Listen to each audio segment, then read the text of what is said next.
सुमन सरांनी देखील सांगितले की पूजनाच्या वेळेस सरांची आठवण येणार आहे आपल्याला. परीक्षा असली की आम्ही निश्चित असायचो. डाक्टर सरांची परीक्षा निकटली. नाश्त्याचं काही काम असेल तर आम्ही निश्चित असायचो की सगळ्यांना भरपेट नाश्ता मिळणार, कोणीही त्यामध्ये राहणार नाही. शाळेमध्ये कुठलीही मदत असली, कुठलीही काही काम असलं तरी डाक्टर सरांची आठवण येणार आहे. याचं कारण असं आहे की त्यांचा एक स्वभाव, तो स्वभाव असा होता की भले स्वतःची प्रगती कमी झाली तरी चालेल, पण माझ्यामुळे कोणाचं नुकसान नाही झालं, असा त्यांचा स्वभाव होता. की भावना ज्या माणसाजवळ असते तोच माणूस अशा योग्य प्रगतीच्या मार्गावर पदक्रमण करत असतो. आणि त्यातले जे आपले ठाकरे सर. यानंतर मी बाजारात पडतो सन्माननीय सौ देशपांडे मॅडम, त्यांनी येऊन आपण मदत केली. आमच्या भावनाच तसे आहेत. एक आम्ही बरोबर लागलो आणि त्यानंतर आम्ही पूर्ण अनभिज्ञ होतो. काय करायचं, कामाला प्रोसिजर वगैरे काही नाही करत, फक्त एवढं माहिती तुमचं चालू होतं. त्यानंतर त्या दिवशीपासून आजपर्यंत प्रत्येक गोष्ट आपल्या एखाद्या लहान बहिणीला ज्याप्रमाणे आपण हात धरून की हे करा ते करा ते करा, माऊली ते करायचं आहे, माऊली ते करायचं आहे, प्रत्येक गोष्ट त्यांनी करून घेतली. आणि त्याचप्रमाणे कुठल्या गोष्टी योग्य आहे, कुठल्या गोष्टी अयोग्य आहेत, त्या गोष्टींची सतत त्यांनी प्रत्येक गोष्टी जाणीव करून देत राहिले ते. आणि एखाद्या भावासारखे नेहमी पाठीशी पण राहिले. त्यामध्ये अनेक अडचणी असतील, त्याच्यामध्ये आर्थिक अडचणीसाठी सुद्धा ते थांबून आलेले आहेत.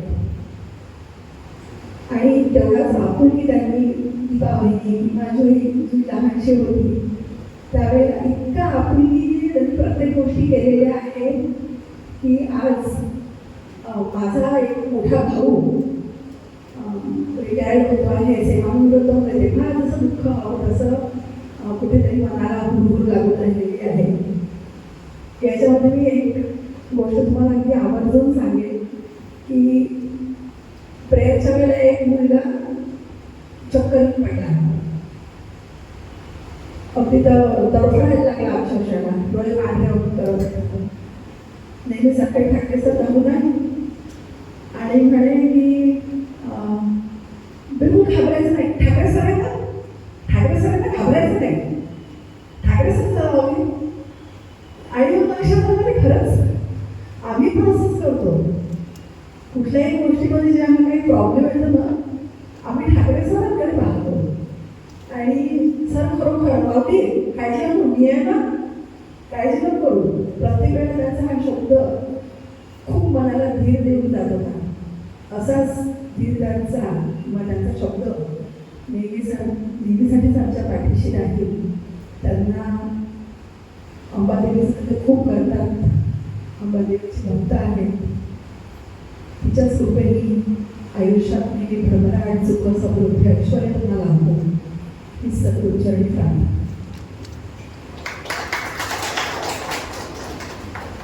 धन्यवाद मॅडम. आपण बघितलंच आहे तिथे भावना व्यक्त करण्याची कविता कुठली पण बघितली असेल की ठाकरे सरांविषयी बोलते आहे की एक मोठा भाऊ या नात्यात त्यांनी निर्माण केलेलं आहे. म्हणजे ते त्यांच्या मनापर्यंत पोहोचलेले, त्या बहिणीच्या मनापर्यंत ते पोहोचलेले आहेत. माणूस मनापर्यंत तेव्हाच पोहोचतो जेव्हा नातं निर्माण होतं. आणि ते फक्त बोलतच ठरतं. असे जगात की आपली उपस्थिती जाणवली नाही तरी चालेल, पण आपल्या अनुपस्थितीची जाणीव प्रत्येकाला राहायला हवी. ही अनुपस्थितीची जाणीव आपल्या सगळ्यांना होणार आहे. सगळ्यांच्या डोळ्यामध्ये असू आहे, सगळ्यांनी आपल्याला सांभाळायचं आहे. तर यानंतर आपल्या संस्थेचे सचिव आदरणीय हितेश व्यास सर यांना विनंती करतो की त्यांनी श्री ठाकरे सरांना शुभेच्छा द्याव्या.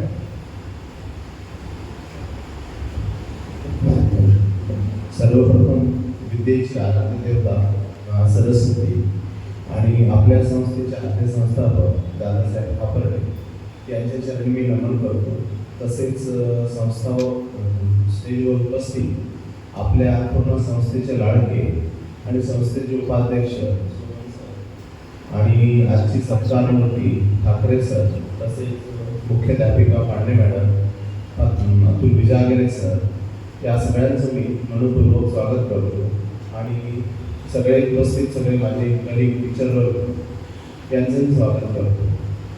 ठाकरे सरांसोबत तसं ॲक्च्युली मी महिला महाविद्यालयाला होतो आणि सर इकडे होते, पण कधीही असं 10-12 वर्षात मला कधी जाणवलं नाही की सर मी हायस्कूल गेलेला आहे आणि मी महिला आहे. जेव्हा मी त्यांच्याशी भेटायचो तर सरांनी मी मजा करायचो, सर पार्टी वार्टी कब दे रहे हो? तर सरांचा तो एक जो डायलॉग आहे तो मला आयुष्यभर आठवून राहणार, अरे सर बस 1 एकर खेत बेच देता फिर आपको पार्टी देईल. म्हणजे जेव्हा जेव्हा त्यांना मी साधी पार्टी मागितली, बस म्हणे आता 1 एकर वावर त्यांना काढलाय म्हणे, बस तू पार्टी देईल. असे हे एकदम जॉली नेचरचे सर आहेत आणि त्यांचं पुढचंही आयुष्य चांगलं राहणार आहे आणि आपल्या शाळेला त्यांच्या सेवा निरंतर मिळत राहणार आहे असं त्यांनी आपल्याला आश्वासन दिलं आहे. आणि इतकं सांगून मी त्यांच्या पुढच्या भविष्यासाठी त्यांना शुभेच्छा देतो.